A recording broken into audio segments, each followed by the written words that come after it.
Your partner who's closest to you, who depends on you for many different things, is likely to be the one that challenges you the most, challenges you to keep being the man that you say you are.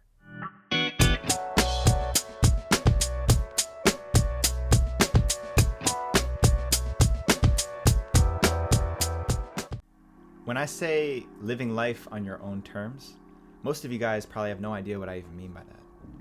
And I know that because I didn't know what that meant when I first heard it.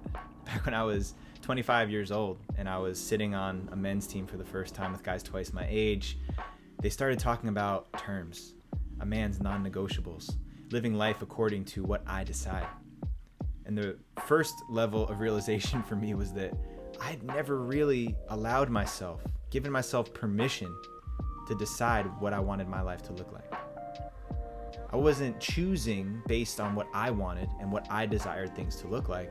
I was allowing influences from my parents, from my upbringing, from my culture that I received from both sides of my family, what I learned in school, what I learned from media, what I was receiving from my peers around me too. All of those influences had shaped me into the person I'd become and had directed a lot of the choices and decisions I made in my life. And it wasn't until that point in my life that for the first time, I actually started to ask myself, what does it mean for me to live a life that's fulfilling? To live a life according to my values, according to my terms? What is non-negotiable for me? What am I willing to defend to the death in order to protect who I am and my way of being? It's a completely foreign concept. And it was most pertinent in my relationship with my wife, because that intimate relationship with a partner is the one that challenges and tests me the most. And I think that the same is true for most guys out there. Regardless of who your partner is or what type of dynamic you have in your relationship, your partner who's closest to you, who depends on you for many different things, is likely to be the one that challenges you the most, challenges you to keep being the man that you say you are, to live the lifestyle that you say that you want. But what is that anyway?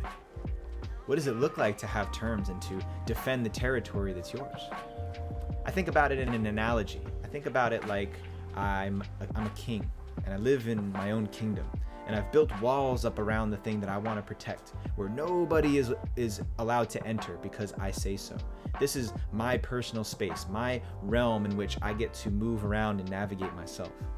These are the things like being a provider for my family, being a man who builds community, being a man who mentors and leads the next generation of men, being a martial artist. Those are the things that fit inside the walls of my personal kingdom for me. And outside of those walls, it's free territory. It's room that's there for people to come and engage with me, to spend time in my space, to ask things of me, make requests of me, for me to go outside of my walls and play around with other people.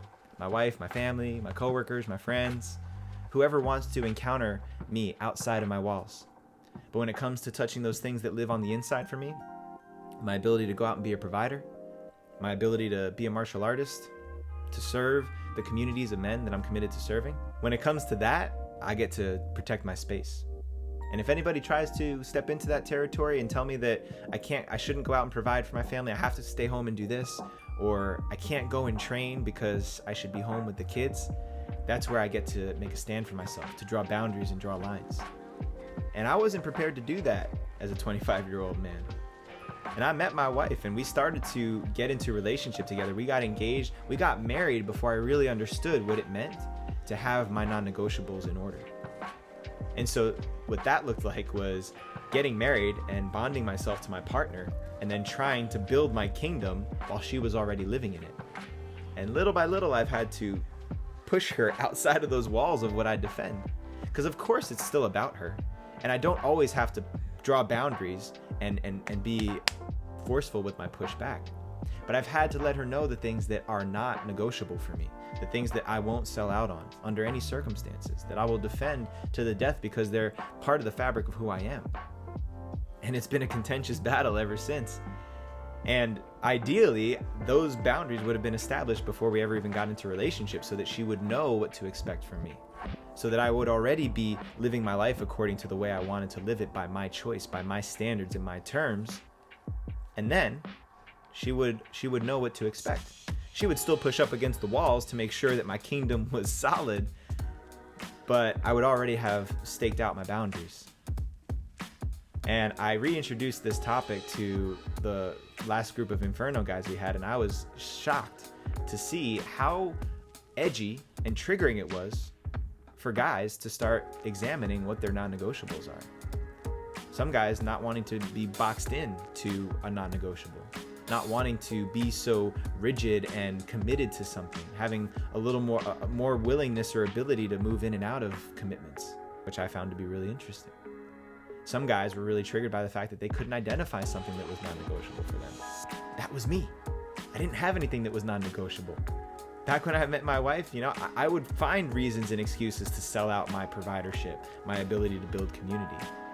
Especially before I met my wife. I was the kind of guy who disappeared from my friends and my community when I got into a relationship, because I made it all about the relationship.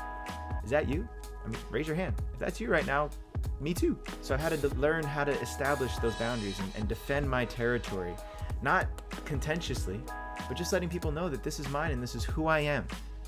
And in fact, if I let you in here and let you make yourself at home and rearrange the furniture and dismantle the kingdom that I've created, I won't be the man that you encountered in the first place.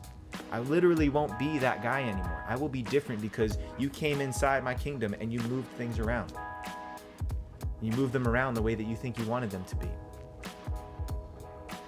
And when we demonstrate to our partners, our family, our parents, our employers or employees that want to push up against our boundaries, and we let them know that those boundaries are solid, they may not like it, but they learn to trust. They learn that they know what they can expect from us as men.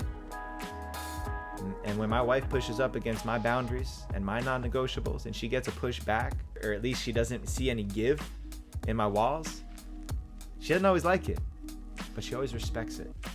And it makes her feel safe in the long run, which is ultimately what I think my duty to my partner and my family and my community is, to let them know what they can expect of me and what they can lean on me for. So where have you not established non-negotiables in your life? Where are you not mastering your territory and your domain? Are the doors to your kingdom wide open where people can just come in and take what they please? Or have you buckled down the hatches, built those walls nice and high, defended your territory even in the face of your partner, your parents, and anyone else who wants to take your power away from you? Again, not in a malicious way, but that's their job. That's the duty of the rest of the world, is to push up against those walls and make sure the kingdom is solid, so that they can trust that they're still getting the man that they always knew that they had in their life. Where are you at with this? Tell me, I want to hear it. Tell me in the comments below. And if this message is vibing with you and you feel like there's another man who needs to hear it, share this video with him.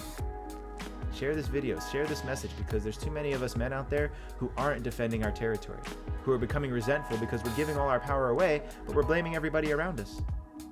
That's on us. And if you're digging what you're hearing on the channel, please subscribe so you get the messages each and every week. If you want to become a bigger part of the Rising Man movement, head over to risingman.org.